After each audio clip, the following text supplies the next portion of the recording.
Hello student, let us try to understand the common ion effect student. Okay, the common ion effect is the decrease in dissociation of an weak acid or weak electrolyte by the addition of a strong electrolyte having an ion in common to that of weak electrolyte is known as common ion effect.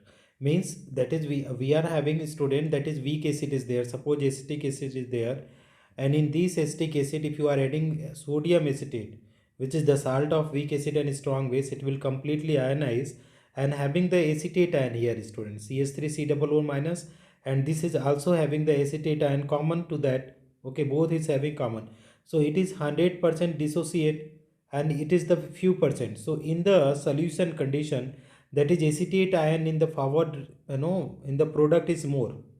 So what will happen is, student, according to Lee Chatellier principle, it will go in the backward direction. So what will happen, it will form that is CH3COOH.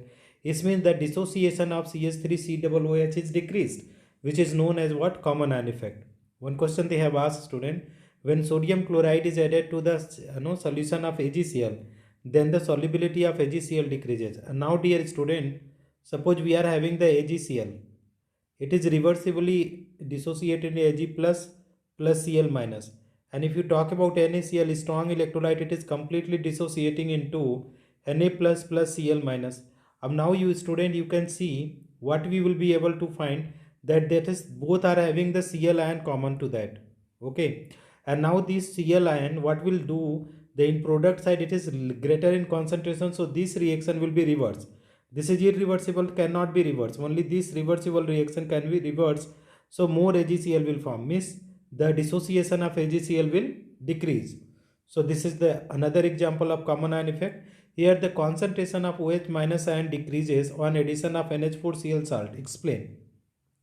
Now they are saying, student, NH4OH is one salt is there. It is reversibly, it is ionizing into NH4 plus ion plus OH minus ion. And when you are adding in this solution NH4Cl, student, NH4Cl, so that is it will completely ionize, because it is the salt of strong acid and weak base. So it is completely ionized, and it is having product side more NH4 plus ion. So this reaction will go reverse. So that is, if it is combining, these two will combine, so the dissociation of this will be lesser. So this is what is the also due to the common ion effect. Another dissociation HF decreases on addition of NaF. Dear student, you can see that is HF is their weak electrolyte, weak acid. So H plus F minus it is giving reversibly, and when you are adding that is NaF, strong electrolyte salt, so what will give, student, it will give that is irreversibly, it will go the irreversible reaction, and Na plus F minus it will give. Now you see in the product side F minus is greater concentration, so it will combine and it will form again HF. So dissociation of HF will decrease. Why this is decreasing? Because of presence of common ion. Okay, now another, let us see, student. So this is all about the common ion effect, student. Thank you so much for watching.